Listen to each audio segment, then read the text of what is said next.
달라스의 1월은 겨울이라고 말하기엔 아직까지 따스한 온기가 있는 것 같습니다. 우리의 삶에도 예수님의 따스한 복음이 가득하기를 기대합니다. 오늘 주시는 하나님의 말씀은 빌립보서 1장 22절에서 30절입니다.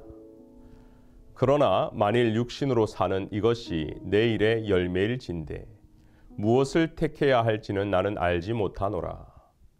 내가 그 둘 사이에 끼었으니 차라리 세상을 떠나서 그리스도와 함께 있는 것이 훨씬 더 좋은 일이라. 그렇게 하고 싶으나 내가 육신으로 있는 것이 너희를 위하여 더 유익하리라. 내가 살 것과 너희의 믿음의 진보와 기쁨을 위하여 너희 무리와 함께 거할 이것을 확실히 아노니 내가 다시 너희와 같이 있으므로 그리스도 예수 안에서 너희의 자랑이 나로 말미암아 풍성하게 하려 함이라. 오직 너희는 그리스도의 복음에 합당하게 생활하라. 이는 내가 너희에게 가보나 떠나 있으나 너희가 한 마음으로 서서 한 뜻으로 복음의 신앙을 위하여 협력하는 것과 무슨 일에든지 대적하는 자들 때문에 두려워하지 아니하는 이 일을 듣고자 함이라. 이것이 그들에게는 멸망의 증거요 너희에게는 구원의 증거니 이는 하나님께로부터 난 것이라. 그리스도를 위하여 너희에게 은혜를 주신 것은 다만 그를 믿을 뿐만 아니라 또한 그를 위하여 고난도 받게 하려 하심이라.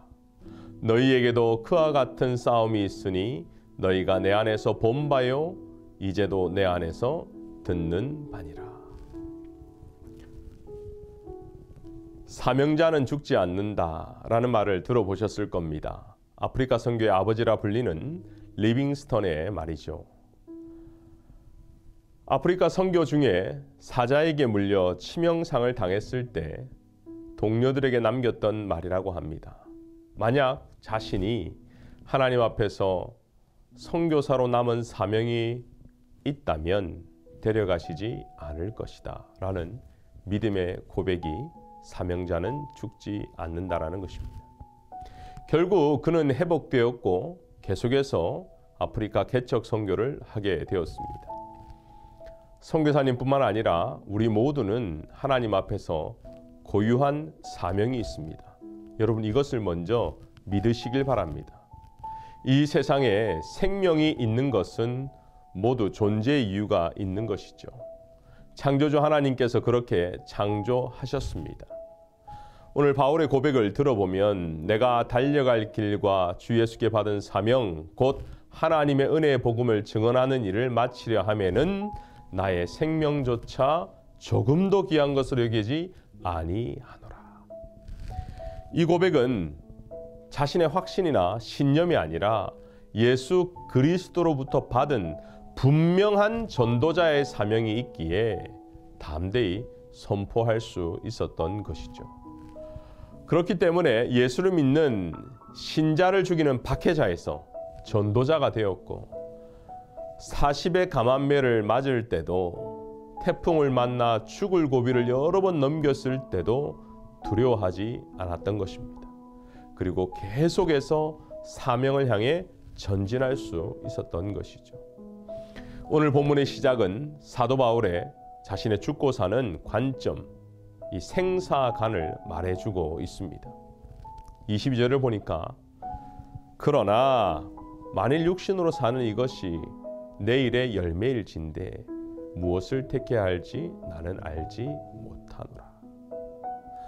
삶과 죽음이 있어 나에게 분명한 그 생사관, 관점이 있다라는 것입니다. 여러분은 이런 생사관이 있습니까? 생사의 기로 앞에 무조건 살겠다고 발버둥 치지 않았습니다. 반대로 죄 많은 이 땅에 무슨 소망이 있나 하고 염세주의로 죽음을 가볍게 여기지도 않았습니다. 자신의 만족과 기분 내키는 대로 사는 삶이 아니라 주님 안에서 주님 앞에서 사명감을 재확인하며 사는 진국 같은 사골 같은 삶이었다라는 것입니다. 그 사명이 무엇입니까? 25절을 보니까 이렇게 나와 있네요. 내가 살 것과 너희 믿음의 진보와 기쁨을 위해 너희 무리와 함께 거할 것이다. 내가 조금 더 살겠다. 근데 이유가 있어요. 너희의 믿음의 진보와 기쁨을 위해서 분명한 목적이 있는 것이죠. 빌립보 교인들의 스승답게 교인들이 영적으로 자라나는 것을 보면서 아직 내가 더 할 일이 있구나, 내가 사명이 남아있구나 깨닫게 된 것입니다. 우리가 알고 있듯이 빌립보서는 옥중에서 수감 중에 쓴 바울의 편지입니다. 다시 성도들을 만날 것을 기대하면서 믿음의 진보를 향해 계속해서 나아가세요 하는 권면인 것이죠. 그 구체적인 당부가 27절입니다. 오직 너희는 그리스도의 복음에 합당하게 생활하라. 이 당부가 팬데믹 이후 위드 코로나를 살아가는 저와 여러분에게 경종을 울리고 있습니다. 복음에 합당하게 살아가라. 그렇습니다. 복음은 교회 본당 안에서만 아멘 아멘 하고 끝나는 것이 아닙니다. 하루하루 먹고 살아가는 우리의 삶의 현장에 진짜 적용되는 실제가 있는 것이 복음이라는 것이죠. 요즘 교회에서 선포되는 이 선교적인 교회, 선교적인 삶도 일맥상통합니다.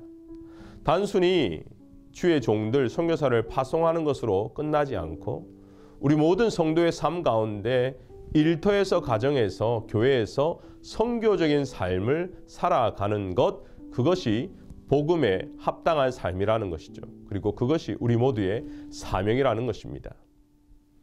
우리 빛내리 교회는 이름 그대로 이 땅에 어둠을 밝히는 빛됨의 사명이 있습니다.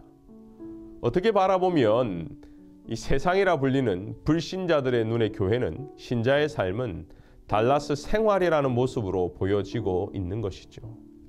여러분, 군인은 군인다워야 합니다. 적과 싸워 반드시 이긴다는 확신이 군인의 눈빛에 보입니다. 소방관은 불구덩이가 있다 하더라도 두려워하지 않고 뛰어들 때 그들의 눈빛이 빛이 나는 것이죠. 그렇다면 그리스도인의 눈은 어떠합니까? 아니, 저와 여러분은 어떤 눈을 가지고 있습니까? 당장 내 눈앞에 보이는 삶이 아니라 그 이상을 바라볼 수 있는 믿음의 눈을 가지고 있는지요? 아니면 여전히 세상만 바라보고 있는지요? 세상은 경험에 의해 판단됩니다. 세상은 돈의 흐름에 따라 자신을 맡기기도 합니다. 하지만 저와 여러분 성도는 세상과 달라야 합니다. 세상이 흐름을 거슬러 가는 이러한 믿음 생활이 저와 여러분에게 있기를 바랍니다. 예전에 이민교회에 대한 고민을 함께 들을 기회가 있었는데요. 그때 그 어떤 권사님, 이 신자의 남편분, 이 불신자의 말을 제 기억 속에 계속 기억되고 있어요. 되게 좋은 기억은 아니지만 가슴을 파고듭니다. 그분이 그런 말을 했어요. 일주일에 한 번 교회 갔다 오는 것 외에 당신들과 나와 무슨 차이가 있는가요? 이민사회 안에서 복음의 능력은 사라지고 교회가 정보 교류의 장으로 남은 그러한 사회, 그러한 도시는 더 이상 의미가 없다라는 것이죠. 소망도 없습니다. 교회 가면 이민 초기 정착 도움을 받을 수 있어. 교회 가면 결혼 정년기에 있는 청년들, 배우자를 만날 수 있어. 교회 가면 외롭지 않을 거야. 교회 가면 이런저런 행사가 늘 있으니까 재미있을 거야.